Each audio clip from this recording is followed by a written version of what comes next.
বিহারের ভোটার তালিকা নিয়ে বিশেষ সংশোধন প্রক্রিয়া শুরু হওয়া মাত্রই দেশ জুড়ে শুরু হয়েছে রাজনৈতিক বিতর্ক। এবার সেই বিতর্কে আগুন ধরিয়েছেন প্রশান্ত কিশোর।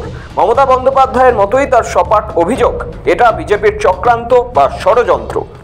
दल बीजेपी और एनडीए के लोग इलेक्शन कमीशन की मदद से समाज के उन लोगों का जो सत्तारूढ़ दल के विरोध में हैं, जो प्रवासी मजदूर हैं, जो गरीब लोग हैं, जो व्यवस्था से नाखुश हैं और सरकार के खिलाफ वोट देना चाहते हैं, उनका नाम इलेक्शन कमीशन अपने रोल से हटाने के लिए ये प्रयास किया है। অর্থাৎ মমতা বন্দ্যোপাধ্যায়ের মতোই পিকে মনে করছেন কমিশন বিজেপির হাতে তামাক খাচ্ছে। বলা ভালো, তামাক সেজে দিচ্ছে বিজেপি আর খাচ্ছে কমিশন। প্রশান্ত কিশোরের কথায় 2014 সালের ভোটার তালিকায় যদি ভুয়ো হয়, তাহলে নরেন্দ্র মোদী কিভাবে প্রধানমন্ত্রী হলেন? গত লোকসভা নির্বাচন পর্যন্ত যে তালিকায় কোনো সমস্যা ছিল না, হঠাৎ করে আজ তা বদলানোর প্রয়োজন হলো কেন? বিজেপি আসলে ভীত, কারণ বিহারে এখন মানুষ বিকল্প খুঁজছে। সেই ভয় থেকেই ভোটারদের নাম কেটে দেওয়ার চেষ্টা চলছে। मानना है कि बिहार में लोकतंत्र की जड़ बहुत मजबूत है, जनता जागरूक है, हर व्यक्ति को अपने अधिकार के लिए खड़ा होना चाहिए। इलेक्शन कमीशन का ये अधिकार क्षेत्र नहीं है कि वो किसी की नागरिकता तय करे। পিকে জানিয়েছেন, ভোটার তালিকা থেকে যাদের নাম ভুলভাবে বাদ দেওয়া হচ্ছে তাদের পাশে থাকবে তার পার্টি। তিনি অভিযোগ করেছেন বিজেপির এই পদক্ষেপ সংবিধান বিরোধী, কারণ নাগরিকত্ব নির্ধারণের অধিকার নির্বাচন কমিশনের নেই। সুপ্রিম कोर्ट তা স্পষ্ট করেছে।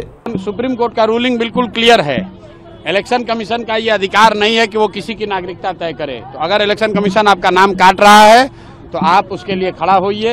अगर आप अपने मदद के लिए किसी से सहयोग लेना चाहते हैं तो आप किसी राजनीतिक दल से, जनसुराज से या जिस दल से भी आपका सरोकार हो उससे सरोकार लीजिए और अपना नाम जुड़वाइए। हर हालत में अपना मत का प्रयोग आपको करना ही होगा। যেভাবে নির্বাচন কমিশন ভোটার তালিকা থেকে নাম বাদ দিচ্ছে, সেটা সুপার এমার্জেন্সির শামিল বলে সরব হয়েছেন তৃণমূল সুপ্রিমো মমতা বন্দ্যোপাধ্যায়। গত 21শে জুলাইয়ের মঞ্চ থেকে নির্বাচন কমিশনের প্রতি সম্মান জানিয়েও মমতা বন্দ্যোপাধ্যায় সাফ জানিয়ে দিয়েছিলেন, বিহারের মতো পশ্চিমবঙ্গে ভোটার তালিকা থেকে নাম বাদ দিলে তিনি ঘেরাও কর্মসূচি করবেন। हम इलेक्शन कमीशन को चेयर को रेस्पेक्ट करते हैं, लेकिन जैसे बिहार में 40 लाखों का ज्यादा आदमी को नाम निकाल दिया और बंगाल में भी करने वाला है, अगर करेगा तो घेराव कर्मसूची करेंगे, पूरा घेराव होगा, पूरा आंदोलन होगा। हम नाम काटने नहीं देंगे, हम नाम डालने नहीं देंगे डिटेंशन कैंप में। এবার মমতার সুরেই সুর মিলিয়ে একই কথা বলেছেন জনসুরাজ পার্টি সুপ্রিমো প্রশান্ত কিশোর। পিকে অবশ্য শুধু বিজেপিকেই নয়, বিহারের সংখ্যালঘু রাজনীতির পুরনো খেলোয়াড় তথা লালু প্রসাদের দল আরজেডিকেও কটাক্ষ করেছেন। তার কথায় আরজেডি নিজেদের লণ্ঠন জ্বালিয়ে রাখতে মুসলিমদের স্রেফ কেরোসিন হিসেবে ব্যবহার করেছে, কিন্তু এবার সংখ্যালঘু সম্প্রদায় সেই অপমান মেনে নেবে না। আসলে লালু প্রসাদের দলের নির্বাচনী প্রতীক হলো লণ্ঠন। এখানে তাৎপর্যপূর্ণ বিষয় হলো, বিহারের সংখ্যালঘু জনভিত্তিকে রাজনৈতিক পুঁজি হিসাবে ব্যবহার করে থাকে লালু প্রসাদের দল আরজেডি। ঠিক একইভাবে তৃণমূলের বড় ভোট ব্যাংক হলো সংখ্যালঘু ভোট। ভোটার তালিকায় সংশোধনের প্রশ্নে বিজেপি সেই জায়গাতেই আঘাত করতে চাইছে। যেমন বিরোধী দলনেতা শুভেন্দু অধিকারী শনিবারই বলেছেন, বাংলার ভোটার তালিকায় 1 কোটির বেশি বাংলাদেশি রোহিঙ্গা রয়েছে, এইসব বিদেশি ভোটার তালিকা থেকে বাদ দিতে হবে, তাই ফুস হয়ে যাবে তৃণমূল। একটাও রোহিঙ্গা এবং বাংলাদেশের মুসলমানের নাম থাকবে না। বিহারে যদি 50 লাখ বাদ যায়, এখানে 1 কোটি 25 লক্ষ বাংলাদেশি মুসলমান আর রোহিঙ্গা বাদ যাবে। যদিও তৃণমূলের মতে সম্পূর্ণটাই বিজেপির কারসাজি। বাংলার প্রান্তিক মানুষ ও মুসলমানদের ওরা টার্গেট করেছে। ওরা যেভাবে সাজিয়ে দিয়েছে সেভাবেই কমিশন ভোটার লিস্ট ফাইনাল করবে। একই সঙ্গে প্রশ্ন তুলেছেন সীমান্ত বিএসএফ এর দায়িত্বে, কেন্দ্রীয় স্বরাষ্ট্র মন্ত্রক অর্থাৎ অমিত শাহর দায়িত্বে। তাহলে দায়িত্ব কে পালন করছে না? বারবার সেই প্রশ্ন তুলেছে বাংলার শাসক দল। এই যে সীমান্তটা তো বিএসএফ এর দায়িত্ব। শুধু বাংলা সীমান্ত নিয়ে কথা বলছেন কেন শুভেন্দুবাবু?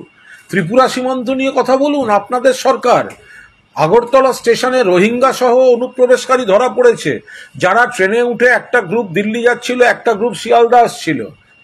তো যদি শিয়ালদা চলে আসতো তাহলে তো দেখা যেত ত্রিপুরা থেকে ঢুকে বাংলায় ঢুকেছে। তো ফলে পরিষ্কার বাংলা ভাষা যে কথা হচ্ছে, আপনারা হিন্দু মুসলমান সকলকে বিপদে ফেলছেন। বিজেপির রাজনৈতিক এজেন্ডা এবং উনি বিজেপিতে আছেন বলে ওনাকে বলতে হচ্ছে, ওনাকেই জিজ্ঞেস করুন না। যদিও এই রাজনৈতিক কাদা ছোড়াছুড়ির মাঝেই এবার সাফাই দিতে মাঠে নেমেছে নির্বাচন কমিশনও। কমিশনের সাফাই, বিহারের ভোটার তালিকা সংশোধনের যৌক্তিকতা ব্যাখ্যা করে সুপ্রিম কোর্টে একটি পাল্টা হলফনামা জমা দিয়েছে নির্বাচন কমিশন। কমিশনের বক্তব্য, বিভিন্ন রাজনৈতিক দল যেমন আম আদমি পার্টি, কংগ্রেস, বিজেপি, এআইএডিএমকে এবং শিবসেনা ভোটার তালিকার ভুল ত্রুটি নিয়ে বহু অভিযোগ জানিয়েছে। এই অভিযোগগুলির ভিত্তিতেই কমিশন ভোটার তালিকার স্বচ্ছতা পুনঃপ্রতিষ্ঠা করতে এই বিশেষ সংশোধন প্রক্রিয়া শুরু করেছে। কমিশনের হলফনামা অনুযায়ী একাধিক রাজনৈতিক দল অভিযোগ করেছে যে ভোটার তালিকায় মৃত ব্যক্তি, অনুপস্থিত বা অযোগ্য ভোটারের নাম রয়েছে, আবার অনেক যোগ্য ভোটারের নাম বাদ পড়ে গিয়েছে। পুরনো সারাংশ সংশোধন পদ্ধতি এই সমস্যাগুলি দূর করতে পারছে না। এই যুক্তিতে কমিশন নতুন করে সম্পূর্ণ তালিকা পর্যালোচনার সিদ্ধান্ত নিয়েছে। এই যুক্তি দেওয়ার মধ্যেই বিহারে প্রথম ধাপের সংশোধনে বিহারে প্রায় 66 লক্ষ নাম খসড়া ভোটার তালিকা থেকে বাদ পড়তে পারে বলে আশঙ্কা করা হচ্ছে, যার মধ্যে মৃত, স্থানান্তরিত কিংবা দ্বৈত ভোটাররাও রয়েছেন।